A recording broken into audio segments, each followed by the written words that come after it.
पूरी दुनिया में पक्षियों की 10,000 से भी ज़्यादा प्रजातियां पाई जाती है। सभी के वही 2 पंजे, 2 पंख और 1 गर्दन होती है। लेकिन उन्हीं में से एक ऐसा पक्षी है जिसकी एक अलग पहचान है, जो आसमान का सीना चीर के हजारों किलोमीटर ऊपर 120 किमी प्रति आवर्स की रफ्तार से उड़ता है, जो खुद से कई गुना अधिक वजन के शिकार को भी अपने पंजों में दबोच कर उड़ जाता है।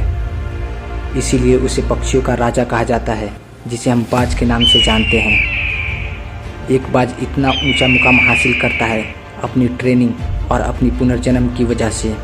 अगर आप भी इस दुनिया में एक मुकाम हासिल करना चाहते हैं तो एक बाज को बाज बनने का पूरा सफ़र आपको जानना बहुत ही ज़रूरी है, क्योंकि 25 से 30 की उम्र तक आने के बाद भी लोगों को रिस्क लेने में डर लगता है। लेकिन एक बाज की जीवन की शुरुआत ही रिस्क से होती है। जिस उम्र में बाकी पक्षियों के बच्चे सिर्फ चींची करना सीखते हैं, उस उम्र में एक मादा बाज अपने बच्चे को पंजों में दबोचकर हजारों मीटर आसमान की ऊंचाई पर उड़ जाती है, उसे ये बताने के लिए कि तेरा जन्म आसमान का सीना चीर के सबसे ऊपर उड़ने के लिए हुआ है। तेरा जन्म पक्षियों का बादशाह बनने के लिए हुआ है। ज़मीन से हजारों मीटर ऊपर ले जाकर मादा बाज अपने पंजों से उसे छोड़ देती है, और यहीं से शुरू होती है उनकी हाई रिस्क ट्रेनिंग। वो चूजा ज़मीन की तरफ तेज़ी से गिरने लगता है।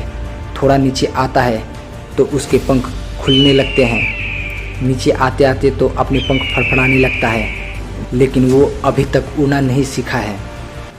वो ज़मीन से कुछ ही ऊपर होता है। ऐसा लगता है कि कुछ ही सेकंड में उसका जीवन समाप्त हो जाएगा, लेकिन अचानक एक पंजा उसे अपनी गिरफ्त में लेता है और वापस आसमान में उड़ जाता है। वो पंजा होता है उसकी माँ का, जो उसके पीछे उड़ रही थी। उसकी ये ट्रेनिंग तब तक चलती है जब तक वो उड़ना नहीं सीख जाता। इतनी हाई रिस्क ट्रेनिंग होने के बाद इस दुनिया को एक बाज मिलता है। बारिश के वक्त में सारे पक्षी अपने घरों की तलाश में रहते हैं। तब यही बाज उसी बारिश में आसमान को चीरकर ऊपर निकल जाता है और बादलों से कहता है, तू बरस ले, कितना बरसेगा, और फिर नीचे आकर चैलेंज करता है। एक बाज की उम्र लगभग 70 साल होती है। जब वह 40 साल का होता है तब एक परेशानी उसकी ज़िंदगी में मौत बनकर आती है, जो अपनी परेशानियों की तुलना में बहुत बड़ी होती है। क्योंकि 40 की उम्र में बाज का चोंच इतनी मुड़ जाती है कि उसे शिकार निगलने में बहुत परेशानी होती है। उसके पंख भारी हो जाते हैं, छाती से चिपकने लगते हैं, जिससे उड़ना बहुत मुश्किल हो जाता है। उसके पंजे लंबे और नुकीले हो जाते हैं, जिससे वो शिकार को सही से पकड़ नहीं पाता। अब उस बाज के पास सिर्फ 3 रास्ते होते हैं। पहला, वो अपने शरीर को त्याग सकता है। दूसरा, गिद्ध की तरह छोड़े हुए भोजन पर निर्भर हो जाए। और तीसरा, सबसे कठिन और पीड़ादायक रास्ता, अपने आप को पुनः स्थापित कर फिर से आसमान का सीना चीर कर उड़ने का। और वो इसी तीसरे रास्ते को चुनता है और अपने आप से सबसे ऊंची चोटी पर पहुंच जाता है। वहां पर अपना घोंसला बनाता है और फिर शुरू होता है परेशानियों को जड़ से उखाड़कर आसमान में उड़ने का सफ़र। वह अपनी चोंच को एक चट्टान पर मार मार कर तोड़ देता है, लहूलुहान हो जाता है और इंतज़ार करता है नई चोंच आने का। उसके बाद अपनी चोंच से अपने पंजों को काट देता है और फिर इंतज़ार करता है नए पंजों के उग आने का। उसके बाद वह अपने एक एक पंख अपने शरीर से अलग करता है, फिर इंतज़ार करता है नए पंख उगाने का।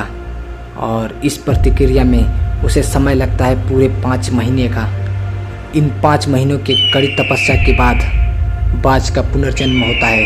वो फिर से तैयार हो जाता है आसमान का सीना चीर कर उड़ने के लिए। जो 3 रास्ते बाज के पास थे, वही 3 रास्ते आपके पास भी होते हैं। लेकिन कुछ लोग पहले रास्ते को चुनते हैं और अपने परेशानियों के तले दबकर सुसाइड कर लेते हैं। ज़्यादातर लोग दूसरे रास्ते को चुनते हैं। वो अपनी परेशानियों का बोझ पड़ते ही अपने लक्ष्य को छोड़कर नॉर्मल लाइफ जीने लगते हैं। और कुछ वो लोग भी होते हैं जो इन परेशानियों को लात मारकर अपनी मेहनत के दम पर बाज की तरह आसमान की बुलंदियों को छूते हैं। दोस्तों, बाज की ये ट्रेनिंग हमें बहुत बड़ी सीख देती है कि अगर रिस्क लेना पड़े तो लो। अपने फील्ड में अपने आप को इतना ट्रेंड कर लो कि उस फील्ड में आपसे ऊपर उड़ने के बारे में सोचकर लोगों के पसीने छूट जाए। तभी आप अपने फील्ड के बादशाह कहलाओगे। दोस्तों हम लोग का जीवन भी एक बाज के जैसे ही होता है। अगर हम लोग भी अगर बाज के जैसे अपनी ज़िंदगी में आसमान की बुलंदियों को छूना चाहते हैं तो उसके जैसे पुनर्जन्म लेना पड़ेगा। एक बाज को भी पता है कि अगर वो पुनर्जन्म लेगा तो वो हमेशा पक्षियों का राजा ही कहलाएगा। तो दोस्तों आप लोग भी अपना पुनर्जन्म लो और मेहनत करो और अपने फील्ड में अपने आप को बादशाह बनाओ। ऐसा कर दिखाओ अपने फील्ड में कि आपके आगे जाने में किसी के भी पसीने छूट जाए। दोस्तों मैं आशा करता हूँ आप लोग को ये वीडियो पसंद आई होगी। अगर आप लोग को ये वीडियो पसंद आई हो तो एक लाइक ज़रूर करना और ऐसे ही मोटिवेशनल वीडियो देखने के लिए हमारे चैनल को सब्सक्राइब करना ना भूलना। मिलते हैं हम नेक्स्ट वीडियो में नेक्स्ट टॉपिक पे। तब तक के लिए जय हिंद।